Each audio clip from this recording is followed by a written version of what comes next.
తెలంగాణ ఉద్యమ స్ఫూర్తిని గుండెల నిండా నింపుకొని వేల కిలోమీటర్లు సుదీర్ఘ ప్రాంతానికి తరలి వచ్చి ఈ దేశం యొక్క అభివృద్ధిలో, ఈ దేశం యొక్క ఆర్థిక ప్రగతిలో అసామాన్యమైన ప్రతిభను ప్రదర్శించిన తండాలలో, గూడాలలో, మారుమూల పల్లెల్లో నుంచి, వ్యవసాయ కుటుంబం నుంచి ఇక్కడికి వచ్చేసిన మీరందరూ అద్భుతమైన ప్రగతిని సాధించి గత 4-5 రోజులుగా వివిధ నగరాలలో మన మిత్రులను కలవడానికి వెళ్తే నిజంగా నాకు చాలా సంతోషం వేసింది. అద్భుతం అనిపించింది మీ ప్రతిభ. గ్రామాలలో రాణించడమే కష్టం అనుకుంటున్న ఈ తరుణంలో చాలా మంది గ్రామీణ ప్రాంతంలో తెలుగు మీడియంలో చదువుకొని వ్యవసాయ కుటుంబాల నుంచి వచ్చి ప్రపంచాన్ని శాసిస్తున్న అమెరికాను ఆర్థిక ప్రగతిలో మీ అభివృద్ధిని, మీ ఆర్థిక ప్రగతిని చూస్తుంటే 20 సంవత్సరాలలో ఈ దేశం యొక్క ఆర్థిక ప్రగతినే కాదు, రాజకీయాలను కూడా శాసించే స్థాయికి మీరు ఎదుగుతారని చెప్పి నాకు సంపూర్ణమైన విశ్వాసం, నమ్మకం కలిగింది. అంతరిక్షంలో రాకెట్ ప్రయోగాన్ని కూడా అద్భుతంగా సాధించిన మనం, అమెరికా ఆర్థిక ప్రగతిలో మనవంతు పాత్రను పోషిస్తున్న మనం, తెలంగాణ మారుమూల పల్లెల్లో నుంచి వచ్చిన మనం ఇవాళ మన ప్రాంతం భయంగా బతుకుతుంది. మన ప్రాంతం పరాయి పీడనలో, నిర్బంధాలకు లోని స్వేచ్ఛను కోల్పోయి సామాజిక న్యాయం లేక స్వయం పాలన కోసం అల్లాడుతుంటే తెలంగాణ బిడ్డలారా మీరు ఆలోచన చేయండి. ఈరోజు ఈ దేశాన్ని శాసించగలిగిన స్థాయికి వచ్చిన మీరు, మనం పుట్టి పెరిగిన మన గడ్డ పరాయి ఆధీనంలో నిర్బంధాలకు లోనైతుంటే మీకు మాకు బాధ్యత లేదా ఒకసారి ఆలోచన చేయండి. ఇవాళ ఈ వేదిక మీద నుంచి మీరు సంపాదించిన సంపాదనలో ఎన్నికల ఖర్చు కోసమో, రాబోయే ఎన్నికల మీ బంధువుల ఓట్ల కోసమో నేనేం కానీ ఇక్కడికి రాలేదు సుమా, మీరు గుర్తుపెట్టుకోండి. ఇవాళ ఇక్కడున్న మీరు అంతా బాగానే ఉందని, అద్భుతమైన పరిపాలన అందిస్తున్నామని, తెలంగాణను బంగారు తెలంగాణ చేసినామని చెప్పి కేసీఆర్ భజన పరులు, కేసీఆర్ చేతిలో బందీ అయిన కొంత మీడియా కల్పిస్తున్న భ్రమలను తొలగించడానికి కుటుంబ సభ్యులైన తెలంగాణ ఉద్యమంలో భాగస్వాములైన మీతో కలిసి మా ఆలోచనను, ఆవేదనను మీతో పంచుకుందామని చెప్పి నేను ఏంటన్నా ఇవాళ అమెరికాకు నేను రావడం జరిగింది. మిత్రులారా, ఇవాళ ఆవేదనతో మాట్లాడుతున్నాం. 8 సంవత్సరాల తెలంగాణ రాష్ట్రంలో వెనక్కి తిరిగి చూసుకుంటే ఈరోజు నిజంగా ఎందుకురా తెలంగాణ ఇచ్చిందని అనుకునే దుర్మార్గమైన పరిస్థితులు తెలంగాణలో ఉన్నాయి. కానీ అది మంచిది కాదు. తెలంగాణ రాష్ట్ర సాధన అనేది ప్రకృతి సహజంగా ఏర్పడ్డ మన యొక్క ఆత్మగౌరవం, మన యొక్క ప్రాంతం స్వేచ్ఛ వాయువులను పీల్చుకోవాలని చెప్పి తరతరాలుగా మన తాతలు, మన ముత్తాతలు తరతరాలుగా కొట్లాడి నిజాం నవాబుల నుంచి, రజాకర్ల నుంచి, గడీల నుంచి, దొరల నుంచి, భూస్వాముల నుంచి పోరాటం ద్వారా అమరులై సాధించిన స్వేచ్ఛను తిరిగి మళ్ళీ ఇంకొక నయా నిజాం చేతిలో తెలంగాణ బందీ అయింది. దీనికి కారణమైన వ్యక్తుల నుంచి తెలంగాణను విముక్తి కలిగించాల్సిన బాధ్యత మన అందరి మీద ఉన్నదని చెప్పి నేను ఈ సందర్భంగా తెలియజేస్తున్నాను. మిత్రులారా, కాంగ్రెస్ పార్టీకి ఒక రాష్ట్రంలో అధికారంలోకి రావడం లేదా ఈ దేశాన్ని ఏలడం కాంగ్రెస్ పార్టీకి కొత్త కాదు. ఎన్నో రాష్ట్రాలలో ఎన్నోసార్లు అధికారంలోకి వచ్చిన, అధికారం కోల్పోయిన ఈ దేశాన్ని 50 సంవత్సరాలు అద్భుతమైన పరిపాలన అందించి ప్రపంచ దేశాలలో పోటీ పడే విధంగా భారతదేశాన్ని తీర్చిదిద్దిన పార్టీ కాంగ్రెస్ పార్టీ. ఇవాళ ఇంతకుముందు మిత్రులు మాట్లాడి, యువ మిత్రులు మాట్లాడి నాకు సంతోషమైంది. ఎందుకంటే యువమిత్రులు కంప్యూటర్తోనో సెల్ ఫోన్లతోనో లేకపోతే కాలక్షేపం గడుపుతున్ననుకున్న ఈ సందర్భంలో సామాజిక స్పృహతోని తెలంగాణ సమాజంలో జరుగుతున్న పోరాటాల గురించి ఆలోచన చేస్తున్నారు అంటే తప్పకుండా తెలంగాణకు మంచి రోజులు వస్తాయి. తిరిగి ఈ యువత తెలంగాణ పోరాటంలో భాగస్వాములు అవుతారని చెప్పి నాకు సంపూర్ణమైన విశ్వాసం కలిగింది. ఇవాళ 21 సంవత్సరాల వయసులో ఉన్న ఓటర్కులు 18 సంవత్సరాలకు తగ్గించి నూనూగు మీసాల 18 సంవత్సరాల యువకులు దేశ భవిష్యత్తును తీర్చిదిద్దడానికి ఓటు హక్కులు ఇచ్చింది కీర్తిశేషుడు రాజీవ్ గాంధీ గారు అన్న సంగతి ఇక్కడ ఉన్న యువకులు చాలా మంది తెలవకపోయింది. ఇవాళ కంప్యూటర్ యుగంలో అద్భుతమైన ప్రగతిని సాధించిన మీరు భారతదేశానికి కంప్యూటర్ ని పరిచయం చేసిన గొప్ప నాయకుడు, దూరదృష్టి కలిగిన నాయకుడు రాజీవ్ గాంధీ అన్న సంగతి ఇక్కడ ఉన్న యువకులకు తెలియాలి. దేశం యొక్క ప్రగతి, పారదర్శకమైన పరిపాలనను అందించాలంటే టెక్నాలజీ ఒకటే మార్గము. ఆ టెక్నాలజీ ద్వారా దేశాన్ని ఉన్నత శిఖరాలకు తీసుకొచ్చని చెప్పి ప్రపంచానికి చూపించిన నాయకుడు రాజీవ్ గాంధీ. అదేవిధంగా తెలంగాణ రాష్ట్రం తరతరాలుగా మన వాళ్ళు నేల కొలుగుతుంటే, ప్రాణాలు అర్పిస్తుంటే, అమర వీరులైతుంటే తెలంగాణ పర్యటనకు వచ్చిన శ్రీమతి సోనియా గాంధీ గారు ఇక్కడ ప్రజల యొక్క పోరాటాన్ని, ఆరాటాన్ని, ఆత్మగౌరవాన్ని నిలబెట్టడానికి తెలంగాణ రాష్ట్రానికి ఇస్తానని మాట ఇచ్చి ఆ మాట నిలుపుకోవడానికి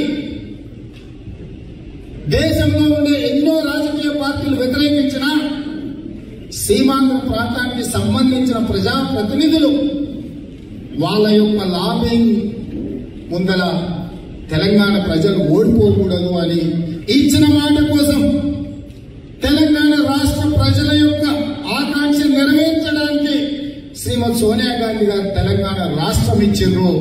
ఇవాళ మీ మధ్యలో నిటారుగా నిల్చొని కాంగ్రెస్ పార్టీ అధ్యక్షుడిగా నేను చెప్తున్నా, 100 సంవత్సరాలైనా 1,00,000 మంది కేసీఆర్ చచ్చిన సోనియా గాంధీ అనుకోకపోయి ఉంటే, తెలంగాణ ఇవ్వకపోయి ఉంటే తెలంగాణ రాష్ట్రం అనేది కలగానే మిగిలి ఉండేది. మిత్రులారా, ఇవాళ శ్రీమతి సోనియా గాంధీ గారు ఎన్నో ఒడిదుడుకులను ఎదుర్కొని ఆంధ్రప్రదేశ్ లో పార్టీ చచ్చిపోయి తెలంగాణలో అధికారం కోల్పోయి కేంద్రంలో ప్రభుత్వం పడిపోయిన ప్రజల యొక్క ఆకాంక్ష నెరవేర్చి తెలంగాణ రాష్ట్రం ఇచ్చింది. మరి ఇవాళ నేను మిమ్మల్ని అడుగుతున్న, తెలంగాణ రాష్ట్రం తెచ్చిందని చెప్పి కేసీఆర్ కు 2 సార్లు అవకాశం ఇచ్చిండ్రు. ఇవాళ తెలంగాణ ఇచ్చిన శ్రీమతి సోనియా గాంధీ గారికి మీరు ఏం కానుక ఇవ్వదలుచుకున్నారు? ఏం కృతజ్ఞత చెప్పదలుచుకున్నారు? తెలంగాణ ప్రజలలో నరనరాన ప్రతి రక్తపు బొట్టులో కృతజ్ఞత ఉన్నది. మరి ఆ కృతజ్ఞతను ప్రదర్శించాల్సిన సందర్భం వచ్చిందా రాలేదా? మిత్రులారా, మీరు ఆలోచన చేయండి అని నేను అడుగుతున్నాను. ఇవాళ నీళ్లు, నిధులు, నియామకాల గురించి మాట్లాడాల్సి వస్తే ఆఫ్టర్ ఆల్ ఒక పొలిటికల్ పార్టీ ఎజెండా అది. కేసీఆర్ యొక్క ఎన్నికల మేనిఫెస్టో అది. నీళ్లు, నిధులు, నియామకాల కోసం తెలంగాణ రాష్ట్రం అవసరం లేదు. ఏ గాడిద ముఖ్యమంత్రి ఉన్న ప్రాజెక్టులు కడతాడు, ఏ గాడిద ముఖ్యమంత్రి ఉన్న నియామకాలు చేస్తాడు. కానీ తెలంగాణ సమాజం కోరుకున్నది స్వేచ్ఛను కోరుకున్నది, సామాజిక న్యాయం కోరుకున్నది, స్వయం పాలనను కోరుకున్నది. ఇవాళ స్వేచ్ఛ లేకుండా పోయింది తెలంగాణ రాష్ట్రం. ఇవాళ ప్రజా సమస్యల మీద తెలంగాణ ఉద్యమంలో ఏ ధర్నా చౌక్లో ధర్నా చేసి దందాలు చేసిన కేసీఆర్ ఇవాళ ధర్నా చౌక్ వద్దంటాడు, ధర్నాలు వద్దంటాడు, నిరసన తెలపడానికి లేదంటాడు, రాస్తారోపణలు చేయడానికి లేదంటాడు, ఇవాళ బంద్ను పాటించాల్సిన అవసరం లేదంటాడు. ఇందుకోసమైనా తెలంగాణ రాష్ట్రం తెచ్చుకున్నది, తెలంగాణ రాష్ట్రం ఇచ్చింది. ఇవాళ డబుల్ బెడ్రూమ్ ఇళ్ల కోసమో, దళితుల 3 ఎకరాల భూమి కోసమో, లేకపోతే చిన్న చిన్న సంక్షేమ పథకాల కోసం 1,200 మంది విద్యార్థులు ఆత్మ బలిదానాలు చేసుకోవాల్సిన అవసరం ఉందా? మీరు ఆలోచన చేయండి. 100,000 మంది విద్యార్థుల ఆత్మ బలిదానాల మీద నిలబడ్డ ఈ తెలంగాణ రాష్ట్రం కేసీఆర్ కుటుంబం కోసమే ఇంతమంది ఆత్మ త్యాగాలు చేసిందా? ఒకసారి ఆలోచన చేయండి. కేసీఆర్ ముఖ్యమంత్రి చేయడం, కొడుకు మంత్రి చేయడం, అల్లుడు మంత్రి చేయడం, బిడ్డను ఎంపించడం, సతకుడు కొడుకును రాజ్యసభ చేయడం, ఆయన సుట్టపోలను, ఆయన కులపోలను 100 ఎకరాల భూములు ఆక్రమించుకోవడానికి, 1,000 కోట్ల రూపాయల ఆస్తులు సంపాదించుకోవడానికి 100,000 తెలంగాణ బిడ్డలు ఆత్మ త్యాగాలు చేసిందా? మీరు ఒక్కసారి ఆలోచన చేయండి. ఏ ఉద్దేశంతో తెలంగాణ బిడ్డలు ఆత్మ బలిదానం చేసుకుని త్యాగాలు చేసిండ్రో ఆ ఉద్దేశం నెరవేరిందా? ఆ లక్ష్యానికి చేరుకున్నామా?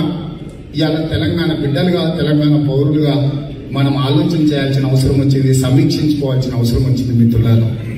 ఆనాడు రాజకీయ పార్టీలు తెలంగాణ రాష్ట్రం కోసం మాట్లాడకంటే ముందే ఇదే అమెరికాలో తెలంగాణ డెవలప్మెంట్ ఫోరం మీద టీడీఎఫ్ పెట్టి తెలంగాణ ప్రజల యొక్క అభివృద్ధి కోసం, అభ్యున్నతి కోసం ప్రణాళికలు రచించి మార్గనిర్దేశం చేసిన ఎన్ఆర్ఐగా నేను మీకు విజ్ఞప్తి చేస్తున్న మిత్రులారా, మీరు ఆలోచన చేయండి. ఇలా ఉన్న తెలంగాణ రాష్ట్రం ఎట్లున్నది? ఈ తెలంగాణ రాష్ట్రానికి కేసీఆర్ కుటుంబం ఏమైనా మేలు చేసిందా?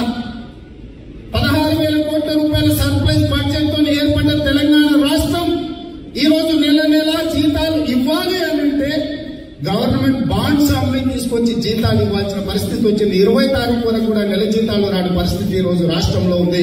ముసలోళ్ళు, ముదుకోళ్ళు బ్రతకలేక ఇచ్చే పెన్షన్లు 3 నెలలు ఆలస్యం అవుతున్నది. 8 సంవత్సరాలలో 60 ఏళ్ల కాంగ్రెస్ పార్టీ కష్టపడి నిర్మించిన తెలంగాణ రాష్ట్రం, ధనిక రాష్ట్రం, మిగులు బడ్జెట్ రాష్ట్రం కేసీఆర్ కుటుంబం చేతిలో 8 ఏళ్ల దివాలా తీసి అప్పుల పాలై ఇవాళ కల్లాల కుప్పల మీద రైతులు గుండెలాగి చచ్చిపోయే పరిస్థితి వచ్చింది. ఉస్మానియా యూనివర్సిటీలో విద్యార్థులు ఫ్యాన్లు ఉరేసుకొని చచ్చే పరిస్థితి వచ్చింది. ఖమ్మం జిల్లాలో నాగరాజు అనే విద్యార్థి ఉద్యోగ నోటిఫికేషన్లు రాక రైలు వస్తుంటే ఎదురెళ్లి రైలు కింద పడి చచ్చిపోతే తలొక దగ్గర, మొండమొక్క దగ్గర పడితే ఆ కన్నె తల్లిపోయి ఆ తలను తీసుకొని మోసుకొని వస్తుంటే ఆ దుఃఖం ఎట్లుంటుందో మీరు ఆలోచన చేయండి. నేను పోయి చూసిన, వెంకట పోయి చూసాను, మేము పోయి పరామర్శించిన మా కుటుంబాలు. ఇవాళ తెలంగాణ రాష్ట్రం తెచ్చుకున్నది తిరిగి మళ్ళీ విద్యార్థులు రైలు కింద తలను తెగిపడి మొండాలు వేరే బ్రతకాల్సిన పరిస్థితి తెలంగాణకి ఎందుకు దాపరించింది? ఈ పరిస్థితుల కారణం ఎవరు? ఈ పరిస్థితి ఉండడానికి కారణం ఎవరు? ఇవాళ కేసీఆర్ దోపిడీ కాదా? కేసీఆర్ అవినీతి కాదా? కేసీఆర్ కుటుంబం యొక్క పదవి ఆకాంక్ష కాదా? ఇవాళ కేసీఆర్ స్వార్థానికి తెలంగాణ బలైపోతుంటే మనం చూస్తూ ఊరుకుందామా? మౌనంగా మాట్లాడుకుంటూ ఉందామా? మీరు ఆలోచన చేయండి మిత్రులారా. ఇవాళ నాకు ఎక్కడో పదవులు కావాలన్నా, పైసలు కావాలన్నా అధికారంలో ఉన్న పార్టీలు, ఆ పార్టీ అయినా, ఈ పార్టీ అయినా, కేంద్ర పార్టీ అయినా ఏమడిగినా ఇస్తారు. మా 100 తరాలు తిన్నా కూడా తరగని ఆస్తులు మాకు వస్తాయి. కానీ లొంగకుంట నిలబడి ఎందుకు కొట్లాడుతున్నాం అంటే భవిష్యత్ తరాలు ఎవరా ఉన్నది, ఎవరా రోజు ప్రజాస్వామ్యాన్ని కాపాడకుండా లొంగిపోయినోడు ఎవరా అంటే చరిత్ర హీనులుగా మిగిలాల్సి వస్తారు. కాబట్టి సామాజిక స్పృహతోటి, బాధ్యతతోటి 120 కేసులు కట్టుకొని రోజుల కొద్ది, నెలల కొద్ది జైళ్లలో మగ్గిన నిలబడి కొట్లాడుతున్నాము అని అంటే ఇవాళ తెలంగాణ యొక్క సామాజిక బాధ్యత మా మీద ఉన్నది కాబట్టి కొట్లాడుతున్నాం మిత్రులారా. ఇవాళ తెలంగాణలో మాలాంటి కొద్ది మందిని ఆనాడు తెలంగాణ కోసం మొదటి తరంలో తెలంగాణ కోసం పదవులకు వదులుకున్నది, పదవి త్యాగం చేసి తిరిగి పదవి తీసుకోకుండా ఉన్నది కొండా లక్ష్మణ్ బాబూజీ అయితే, మలి తరంలో కోమటిరెడ్డి వెంకన్న మళ్ళీ పదవి తీసుకోలేదు. కేసీఆర్ పదే చెప్తుంటాడు, పదవులను కందిపోతుతో సమానంగా, ఎడంకాలు చెప్పుతో సమానంగా విశ్లేషమని. అట్లా మాట్లాడి కేసీఆర్ చెప్పు తీసుకొని కొట్టాలి. ఎందుకంటే రాజీనామా చేసిన 3 నెలల్లో మళ్ళా ఓట్ల కోసం, సీట్ల కోసం, ఓట్ల కోసం ఉప ఎన్నికలు తీసుకొచ్చి సంపాదించుకొని పోయిన వదిలిన పదవులు మళ్లీ తెచ్చుకుంటూ వసూలు చేసుకున్న పైసలతో గడీలు నిర్మించుకున్నాడు. కానీ ఎంకన్నా వదులుకున్న పదవిని మళ్ళీ తీసుకోలేదు. త్యాగం అంటే వదులుకుంటే త్యాగం, కానీ వదులుకున్నది మళ్ళా తెచ్చుకుంటే త్యాగమా? ఇవాళ తెలంగాణ సమాజం, ఇక్కడ ఉన్న మిత్రులారా మీరు ఆలోచన చేయండి. ఇవాళ మీరు ఆలోచన చేయండి. కాంగ్రెస్ పార్టీ నాకేం పెద్ద రాజకీయ కుటుంబ నేపథ్యం లేదు. ఇవాళ ఒక్క మాట చెప్పదలుచుకున్న, 2006లో జూన్లో నేను మొదటిసారి ఇండిపెండెంట్ జెడ్పీటీసీ అయినా, 2007లో మొదటిసారి ఇండిపెండెంట్ ఎమ్మెల్సీ అయినా, 2009లో మొదటిసారి, 2009 జూన్లో మొదటిసారి ఎమ్మెల్యేనైనా, 2014లో రెండోసారి ఎమ్మెల్యేనైనా, 2019 జూన్లో పార్లమెంట్ సభ్యునైనా, 2021 జూన్లో కాంగ్రెస్ పార్టీకి అధ్యక్షుడైన 15 సంవత్సరాలలో ఒక గ్రామీణ ప్రాంతం నుంచి వచ్చిన రైతు కుటుంబం నుంచి వచ్చిన నేను నిరంతరం ప్రజల మధ్యలో ఉండి ప్రజా సమస్యల మీద కొట్లాడిన కాబట్టి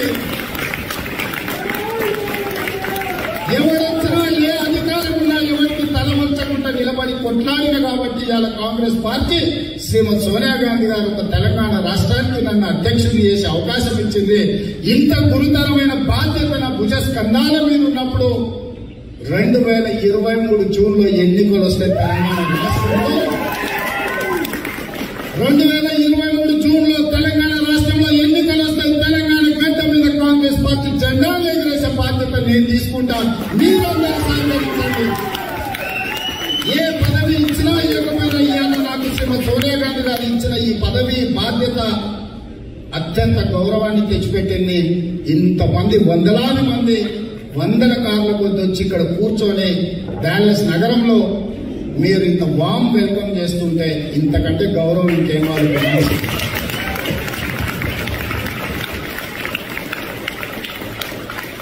ఆస్తులు అంతస్తులు ఎన్నొచ్చినా చివరికి మనిషి కోరుకునేది గుర్తింపు.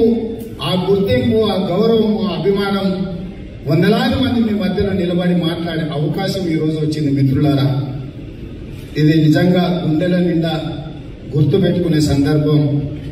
జీవితంలో చివరి వరకు జ్ఞాపకం మిగులుతుంది. డాలస్ నగరంలో మీ మధ్యలో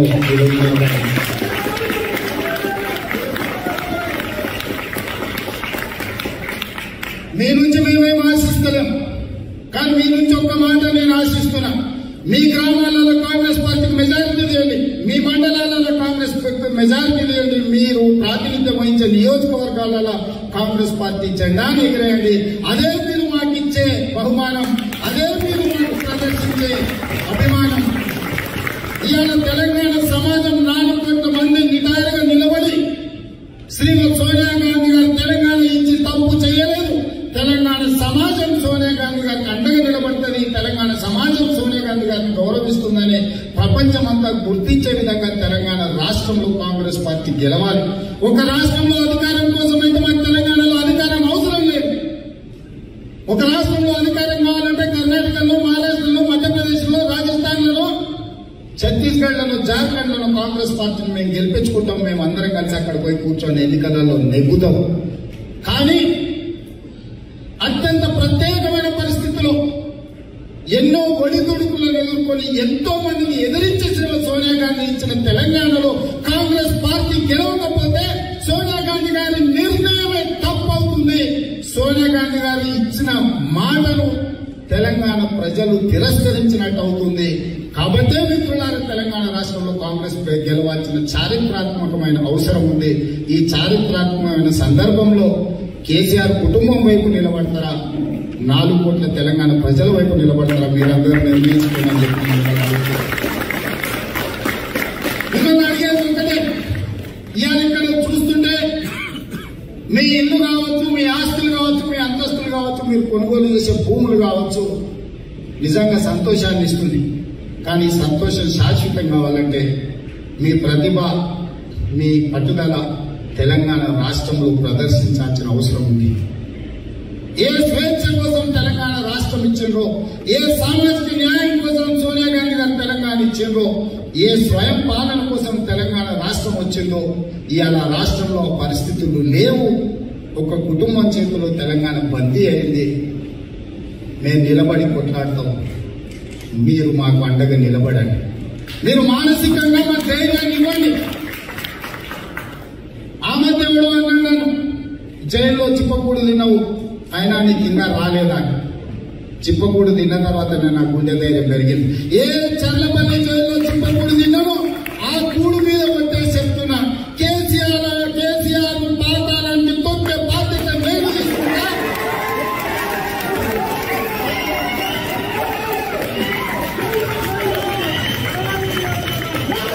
కేసీఆర్ కుటుంబాన్ని తెలంగాణ పొలిమేరలు దాటే వరకు తరిమే బాధ్యత నేను తీసుకుంటా. ఆ పోరాటంలో నేల కొరిగినా పర్వాలేదు, ప్రాణాలు పోయినా పర్వాలేదు, తల తెగిపడ్డా పర్వాలేదు, కానీ కేసీఆర్ కుటుంబం నుంచి తెలంగాణకు విముక్తి కలిగించే బాధ్యత నేను మా ఎంకన్నా తీసుకుంటామని చెప్పి మీకందరికీ మాటిస్తున్నా. మీ గ్రామాలలో మీరు దృష్టి సారించండి, మీ గ్రామాల మీద పట్టు బిగించండి. మీ గ్రామాలలో కాంగ్రెస్ పార్టీకి ఆధిక్యాన్ని ఇవ్వాల్సిందిగా కోరుకుంటూ మీ అందరి దగ్గర సెలవు తీసుకుంటున్నాను. జై కాంగ్రెస్.